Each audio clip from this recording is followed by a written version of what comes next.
আসসালামু আলাইকুম ওয়া রাহমাতুল্লাহি ওয়া বারাকাতুহু। আবার এসেছি আপনাদের সামনে কোরআন নিয়ে। সমস্ত প্রশংসা সেই মহান আল্লাহ, যিনি আমাকে এই কোরআন পড়ার তৌফিক দান করেছেন। তাই আল্লাহর দরবারে লাখ লাখ কোটি কোটি শুকরিয়া, আলহামদুলিল্লাহ। সর্বপ্রথম সূরা ফাতিহা দিয়ে আপনার সামনে পেশ করেছি, তারপর সূরাতুল বাকারা, সেখান থেকে যে আল্লাহ পাক প্রথম শ্রেণীর মানুষদেরকে সুসংবাদ দিয়েছেন সেটা পেশ করেছি। এবার যারা অবিশ্বাসী তাদের জন্য আল্লাহ পাক কোরআনের মধ্যে কি জানিয়েছেন সেটা আপনাদের সামনে তুলে ধরছি। ও আল্লাহ পাকের বান্দা বান্দিরা, ও বিশ্বের মানুষেরা, আল্লাহ পাক কোরআন পাকের মধ্যে জানিয়ে দিলেন যারা অবিশ্বাসী তাদের জন্য আল্লাহ পাক সতর্ক বাণী দিলেন। তাই আল্লাহ পাক জিবরাইল আলাইহিস সালাতু সালামের মাধ্যমে ওহী নাজিল করলেন নবীর উপরে। জিবরাইল আলাইহিস সালাতু সালাম ওহী নিয়ে নবীর কাছে আসলেন। বিসমিল্লাহির রহমানির রহিম। পরম দয়াময় দারুণ দয়ালু আল্লাহর নামে শুরু করছি। ইন্নাল্লাযীনা কাফারু সাওয়াউন আলাইহিম আনজারতাহুম আম লাম তুনজিরহুম লা ইউমিনুন। আল্লাহ পাক ওহীর মাধ্যমে নবীকে জানিয়ে দিলেন, ও নবী যারা অবিশ্বাসী, ও নবী যারা অবিশ্বাসী, তুমি তাদেরকে পরকালের কথা বলে সাবধান করো আর নাইবা করো। তাদের কাছে দুটোই সমান কথা, ওরা কখনো ঈমান আনিবে না আর পরকালকে ওরা বিশ্বাস করবে না। ও নবী, তুমি তাদেরকে যারা অবিশ্বাসী তাদেরকে যতই ভয় দেখাও আর না দেখাও, দুটোই তাদের কাছে সমান কথা। ওরা কখনো ঈমান আনিবে না আর পরকালকে তারা বিশ্বাস করিবে না। তাই আল্লাহ পাক তাদের জন্য বাণী পাঠালেন। আল্লাহ পাকের বাণী পেশ করলেন। ختم الله على قلوبهم وعلى سمعهم وعلى أبصارهم غشاوة ولهم عذاب عظيم। আল্লাহ পাক তাদের অন্তরগুলো বন্ধ করে দিয়েছেন, তাদের কানগুলো আল্লাহ পাক বন্ধ করে দিয়েছেন, তাদের চোখের উপর দিয়ে দিয়েছেন পর্দা, আর তাদের জন্য রইয়াছে পরকালে কঠিন শাস্তি। তারা আল্লাহকে মানে না, পরকালকে মানে না, তাই আল্লাহ তাদের কাছ থেকে সরে গেল, মানে তাদের অন্তরগুলো বন্ধ হয়ে গেল। যে আল্লাহকে যে ভাববে সে ভাবনাটা তাদের মধ্যে নেই। শয়তান তাদের মধ্যে ঢুকে পড়লো, এবার দুনিয়ার চিন্তায় তাদেরকে ফেলে রেখেছে। ও আল্লাহ পাকের বান্দা বান্দিরা, ও বিশ্বের মানুষেরা, যদি বলেন যে আল্লাহ যখন তাদের অন্তরগুলো বন্ধ করে দিয়েছেন, ওদের কানগুলো বন্ধ করে দিয়েছেন, চোখের উপর আবরণ পড়ে গিয়েছে, এটা কেমন করে? ধরুন দুনিয়ার বুকে একজন ঘর বানালো, সেখানে বসবাস করবে বলে সে কি করলো? ঘরটা যখন কমপ্লিট হয়ে গেল তখন কি করলো? ঘর তালা দিয়ে বিদেশে চলে গেল 10 বছরের জন্য। যদি সে 10 বছর পরে আসে তাহলে সেই ঘরটার অবস্থা কি হবে? নিশ্চয়ই সেখানে ধুলোবালি, ওই ঘরের আশেপাশে ঘরের ভিতরে ধুলোবালি ভরে যাবে, পোকামাকড় ভরে যাবে, আর জঙ্গল ভরে যাবে। তাই তো ঠিক তেমনই যারা অবিশ্বাসী, মানে তারা আল্লাহকে স্মরণ করলো না, আল্লাহ যখন তার কাছ থেকে সরে গেল তাদের অন্তর অটোমেটিক বন্ধ হয়ে যাবে, তাদের কানগুলো বন্ধ হয়ে যাবে, তাদের যে চোখ দিয়েছে সেই চোখের উপর আবরণ পড়ে যাবে। যদি বলেন তাদের অন্তর যেমন বন্ধ হয়ে গিয়েছে, চোখগুলো বন্ধ হয়ে গিয়েছে, আল্লাহ তো বন্ধ করে দিয়েছে, তাদের চোখের উপর আবরণ দিয়ে দিয়েছে, এবং তাদের শাস্তির ঘোষণা করে দিয়েছে, তাহলে এখন উপায় কি? তাহলে সেই লোকটার কথা চিন্তা করুন, যে ঘরটা বন্ধ করে দিয়ে চলে গেল, যে তালাটা বন্ধ করেছিল কি দিয়ে? তারাতে চাবি ছিল, যে চাবি দিয়ে সে তালা বন্ধ করেছে, সেই চাবি দিয়ে আবার সে তালা খুললো। সহজ উপায়, সহজ উপায়। যে চাবি তালা খুললো সেই চাবি আবার, যে চাবি তালা বন্ধ করলো সেই চাবি তালা। তাহলে যে আল্লাহকে আপনি ভুলে গেলেন, যে আল্লাহকে আপনি স্মরণ করলেন না, আল্লাহকে যদি আপনি স্মরণ করেন তাহলে আপনার অন্তর খুলে যাবে, আপনার কান খুলে যাবে, আপনার চোখের উপর পর্দা সরে যাবে, আর আপনি সেই সুসংবাদকারীদের মধ্যে গণ্য হয়ে যাবে। আর যদি আপনি স্মরণ না করেন, অবিশ্বাসী হন, তাহলে আল্লাহ পাক আপনার জন্য শাস্তির ব্যবস্থা করে রেখেছেন। আল্লাহ পাক আপনার জন্য শাস্তির ব্যবস্থা করে রেখেছে। ও আল্লাহ পাকের বান্দা বান্দিরা, যে আল্লাহর হবে আল্লাহ তার হয়ে যাবে। আল্লাহ পরম দয়ালু, দারুণ দয়াময়। যে আল্লাহর হয়ে যাবে আল্লাহ তার হয়ে যাবে, যে আল্লাহর দিকে এক পা বাড়াবে আল্লাহ তার দিকে 10 পা বাড়াবে। তাহলে যারা অবিশ্বাসী তাদের জন্য আল্লাহ পাক সতর্ক বাণী দিয়েছে। আর দুটো জিনিস আপনাদের সামনে তুলে ধরবো, কোরআন পাকের মধ্যে আল্লাহ পাক জানিয়ে দিয়েছেন, যেটা বর্তমান পৃথিবীতে ঘটছে, সারা বিশ্বের মধ্যে ঘটছে, আর মানুষ ঘটাচ্ছে। সেই সব মানুষদের কথাও আল্লাহ পাক কোরআন পাকের মধ্যে জানিয়ে দিয়েছেন। যারা মসজিদ ভাঙে, দেখুন কাবাকে ধ্বংস করতে এসেছিল, তা আল্লাহর ঘর আল্লাহ রক্ষা করেছে। আর যারা মসজিদ ভাঙছে সেও আল্লাহর ঘর, কাবা হলো মূল, আর এগুলো হলো শাখা পোশাক। আল্লাহর হুকুম ছিল কাবাটা তৈরি করেছেন, আল্লাহ হুকুম করেছে, কাবা তৈরি করার নির্দেশ দিয়েছে। ইব্রাহিম আলাইহিস সালাম কাবা ঘর ভিত্তি স্থাপন করেছে, এটা আল্লাহর হুকুম ছিল। কাবাটা আল্লাহ পাক ফেরেশতাদের দিয়ে প্রথম তৈরি করেছেন, তারপরে ফের আবার ইব্রাহিম আলাইহিস সালামের দিয়ে সেটাকে দাঁড় করিয়েছে। মানে তার আগে কাবা ঘরটা ফের আবার বিলীন হয়ে গেছে, তাই ইব্রাহিম আলাইহিস সালামের মাধ্যমে ফের আবার কাবার ভিত্তি স্থাপন হয়েছে। তা ওটা আল্লাহর ঘর, ওটা আল্লাহ নিজে রক্ষা করেছে। এগুলো আমরা বানিয়েছি, আমাদের এটা সেই মানে কাবা ঘরের শাখা পোশাক, এটা গাছের যেরকম শাখা পোশাকা বেরিয়ে পড়ে, ঠিক তেমন ভাবছেন যে আল্লাহর ঘর ভাঙছি, কিছুই করছে না আল্লাহ পাক। তা আল্লাহ পাক নতুন করে আর কোনো নিদর্শন দেবে না। কাবা যারা ভাঙতে এসেছিল তাদের অবস্থা কি হয়েছিল আমরা সবাই জানি। সে আবাবিল পাখির মাধ্যমে আল্লাহ পাক তাদেরকে ধ্বংস করেছিল। তো এখন যারা মসজিদ ভাঙছেন, ভাবছে আল্লাহর ঘর ভাঙছে, কই আল্লাহ তো কিছুই করছেন না, কিছুই করবেন না। কেন বলুন তো? আল্লাহ পাক বিচার জানিয়ে দিয়েছেন, মালিক ইয়াউমিদ্দিন, বিচার জানিয়ে দিয়েছেন। যারা আল্লাহকে মেনে নেবে তাদের জন্য সুসংবাদ, আল্লাহ বিচার জানিয়ে দিয়েছেন। যারা অবিশ্বাসী তাদের জন্য সতর্ক বাণী দিয়েছেন, তাদের জন্য কঠোর শাস্তি রয়েছে। ঠিক তেমনই যারা মসজিদ ভাঙছে তাদের জন্য আল্লাহ পাক কোরআন পাকের মধ্যে তাদের জন্য সতর্ক বাণী দিয়েছেন। ও আল্লাহ পাকের বান্দা বান্দিরা, ও বিশ্বের মানুষেরা, যারা মসজিদকে ভাঙছো, যারা মসজিদকে ভাঙছো, তারা একটু শুনে নিন, জেনে নিন, আল্লাহ পাক আপনাদের জন্য কোরআনের মধ্যে আয়াত নাজিল করে দিয়েছেন, আল্লাহ বাণী দিয়ে দিয়েছেন।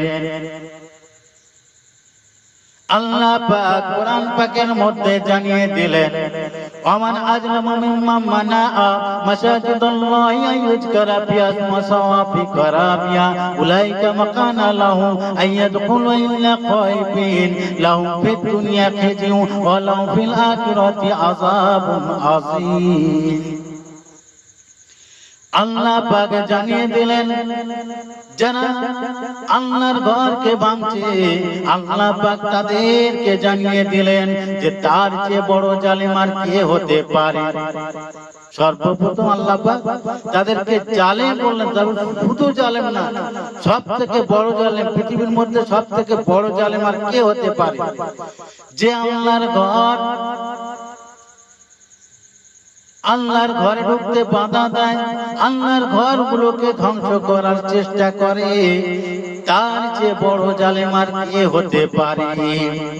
আল্লাহর একটা ঘর করেছে, আল্লাহর গুণগান করবে বলে, আল্লাহর ইবাদত করবে, আল্লাহর উপাসনা করবে, আর সেই ঘরে ঢুকতে বাধা, সেই ঘরকে ভাঙার চেষ্টা। তাই আল্লাহ পাক সর্বজল তার চেয়ে সর্বপ্রথম জানিয়ে দিলেন, তার চেয়ে বড় জালেম আর কে হতে পারে? যে আল্লাহর ঘর ভাঙে সে হচ্ছে সব থেকে বড় জালেম, বড় অত্যাচারী। সেই সব লোকেদের আল্লাহ পাক জানিয়ে দিলেন, সেই সব লোকেদের ওই ঘরে ঢোকা মানে আল্লাহর ঘরে ঢোকা মানায় না, শোভা পায় না।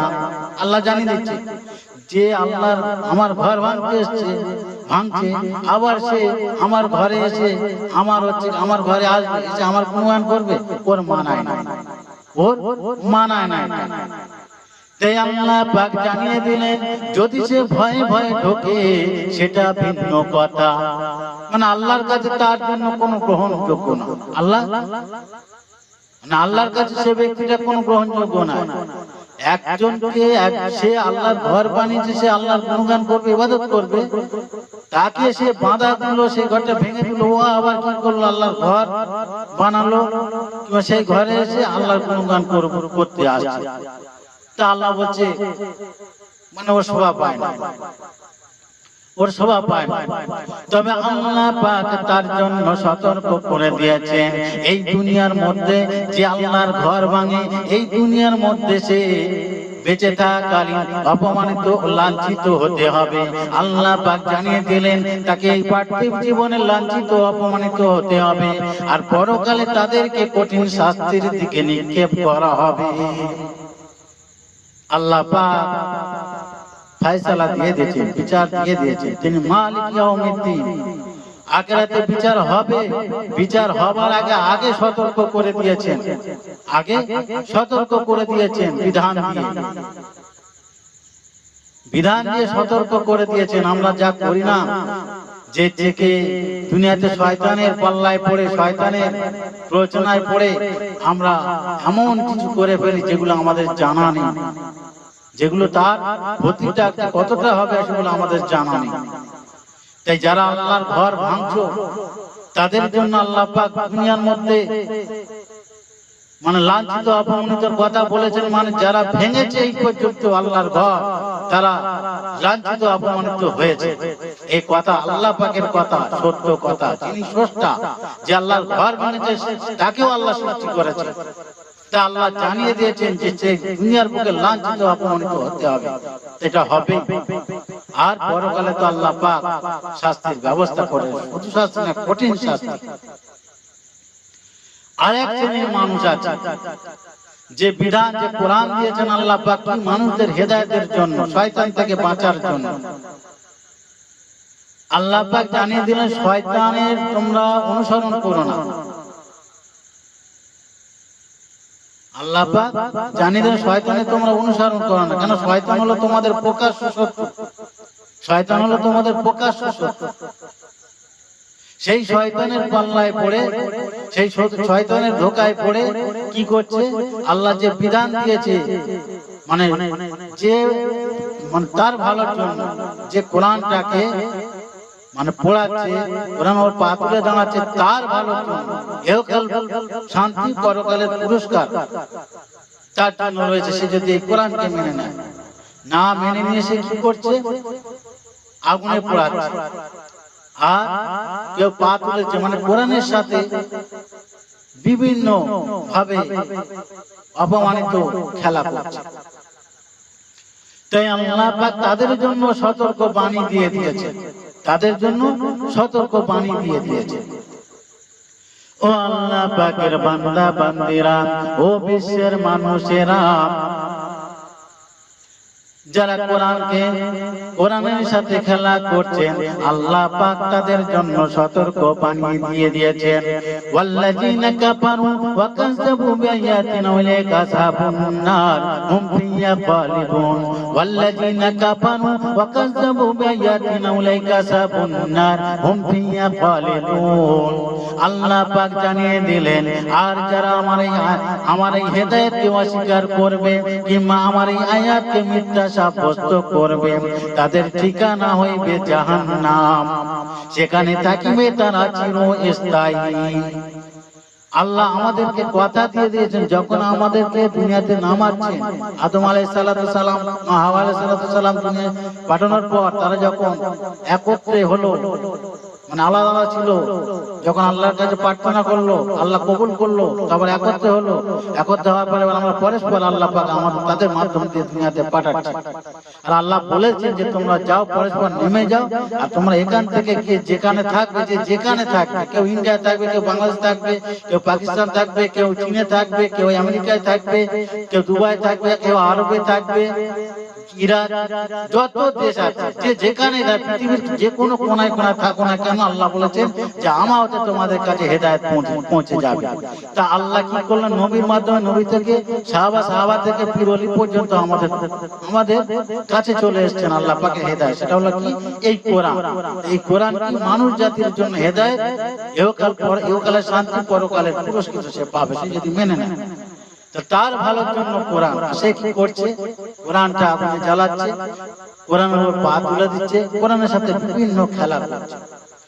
তাই বলি ভাই, যারা কোরআন নিয়ে যে আল্লাহর বান্দা এবং বান্দি কোরআন নিয়ে খেলা করছেন, আল্লাহ আপনাকে সৃষ্টি করেছেন আপনি যাতে দুনিয়াতে শয়তানের পাল্লায় যাতে না পড়েন, আল্লাহ পাক তার জন্য এই কোরআন দিয়েছেন। যত কিতাব দিয়েছেন শয়তান থেকে বাঁচার জন্য, আর দুনিয়ার ভালোর জন্য, আর আখিরাতের পুরস্কার যাতে তুমি পাও সেটার জন্য। তাই আল্লাহ পাক কোরআন পাকের মধ্যে তো শয়তানের কথাও জানিয়ে দিয়েছেন। يا أيها الناس كلوا مما في الأرض حلالا طيبا ولا تتبعوا خطوات الشيطان। আল্লাহ পাক জানিয়ে দিলেন যে এই পৃথিবীর মধ্যে যা কিছু পবিত্র খাদ্যদ্রব্য আছে তোমরা সেগুলো খাও, আর তোমরা শয়তানের পথ অনুসরণ করো না। আল্লাহ পাক জানিয়ে দিলেন ইন্নাহু লাকুম আদুউম মুবিন, কেননা শয়তান তোমাদের প্রকাশ্য শত্রু। ইন্নামা ইয়ামুরু বিস-সুই ওয়াল ফাহশাই ওয়া আন তাকুলু আলাল্লাহি মা লা তা'লামুন। ইন্নামা ইয়ামুরুকুম বিস-সুই ওয়াল ফাহশাই ওয়া আন তাকুলু আলাল্লাহি মা লা তা'লামুন। কেননা ওই শয়তান তোমাদেরকে যত দুনিয়ার মধ্যে খারাপ কাজ আছে সেইগুলোর দিকে নিয়ে যায়, যত মন্দ কাজ আছে সেইগুলোর দিকে নিয়ে যায়, এমনকি আল্লাহ সম্পর্কে তোমরা যেটা জানো না সেসব কিছু বলার নির্দেশ দেয়। তাই কোরআন পড়ানোটা কি ভালো কাজ? কেন আপনি শয়তান আল্লাহ থেকে দূরে আছেন, এই আল্লাহ থেকে দূরে আছেন বলে আজকের শয়তান তোমার মধ্যে প্রবেশ করে কি করছেন, মানে বিভিন্ন নোংরা কাজ, যত মন্দ কাজ আছে সেইগুলো করাচ্ছে। এই কোরআনটা আমার আপনার জন্য হেদায়েত, ইহকালের শান্তি, পরকালের পুরস্কার। তাই যেটা করবেন একটু ভেবে চিন্তে করবেন যে কাজটা, যে আমি যেটা করছি এটা কি করা উচিত, একটু ভাববেন। আল্লাহ পাক আমাদেরকে সঠিক রাস্তায় চলার তৌফিক দান করুন। আমিন।